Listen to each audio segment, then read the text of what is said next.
Welcome. Today is another experiment day. We are going to compare preparing matcha using hot water versus room temperature water. And today I have a special guest. As always, you know Christiana.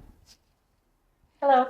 So welcome back, Christiana. And today I'm going to show her how to make Usucha matcha.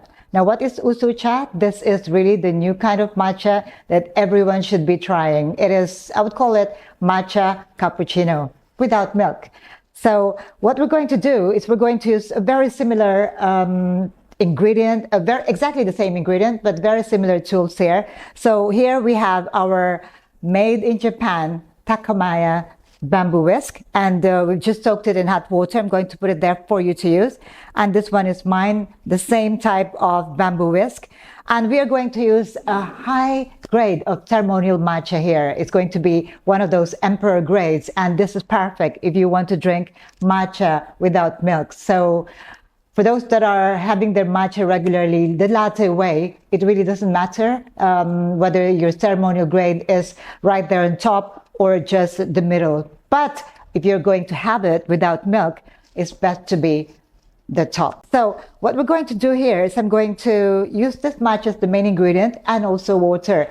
I'm going to use room temperature water, and you're going to use Hot water. Hot water, and the temperature of the water has to be about 80 degrees. That is the ideal temperature for hot whisking matcha. So that's just when, especially when you are going to have it hot. But if you're going to make this into a latte and you need 2-layer, then that is when the question arises. Are you going to use hot water to whisk, or are you going to cold whisk? Okay. Now we are going to tell you the result in terms of the texture of the end result, and then Christiana is going to do her expertise here, which is the taste testing. Is there any difference in taste at all? For the Usucha matcha, we're going to use 2 grams of our ceremonial grade matcha here, and we're going to add 60 ml of hot water. Okay, let's get started. Okay, so now we have 2 grams of matcha here. I have 2 grams. How much do you have there? 2 grams. 2 grams. So both of us have got 2 grams, and now we're going to add water. For me, I'm going to use room temperature water. I'm going to use my shot glass here just to be sure it's 60 ml. And Christiana is going to use a scale to measure the same amount, 60 ml of 80 degrees temperature water.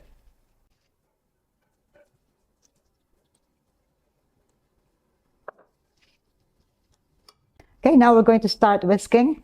Process of whisking, you start by softly scraping the bottom. Make sure that all the matcha will be incorporated. And then now we're going to whisk it really fast, focusing on the center for about 15 seconds. Middle. And then now we're going to just finish it off with 1 round of our whisk, and then lift it up from the center.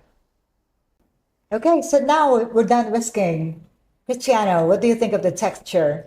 I think that looks creamier to me. This one looks like there are more bubbles. But I don't know if that's because I'm doing it wrong. It's a little bit more about the skill. But personally, I think they look very similar. And that is quite a revelation for me because, to be honest, this is the first time I'm doing cold whisk for plain matcha. So I would say that the cold whisk is also giving me that cappuccino style foam on top, even though I'm using a room temperature water. So I think that in terms of texture, it doesn't seem to be, a hindrance. Using cold whisk versus hot whisk, I think the texture can be quite the same. It just depends on who is doing the process, right? Just preparing it. So I'm sure that Christiana will get the hang of this in no time. Now let's get down to the taste. So we're going to pour them into our prepared cup here. The color looks really good. I must say very green. What do you say? Yeah, I think they look very similar. I wouldn't be able to tell which one is hot or cold processed. So we'll see in the taste. Good, let's try it. You go ahead and give it your best shot.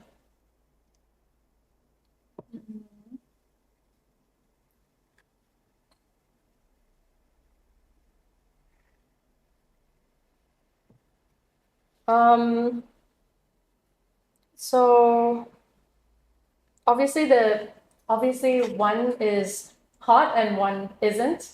In terms of the taste, the texture, let's start with the texture. In terms of the texture, I wouldn't say there's any difference at all. But the taste is where there's a slight difference, but I wouldn't say that it's A game changer. yeah, I wouldn't Okay. say like one's definitely better than the other. The cold one is a little smoother and sweeter, but I don't know if that's just because it goes down the throat a little bit easier than the hot one. Okay. So it gives you a little bit sweeter taste. I mean, okay, let me try. Like it's just easier to drink. Okay.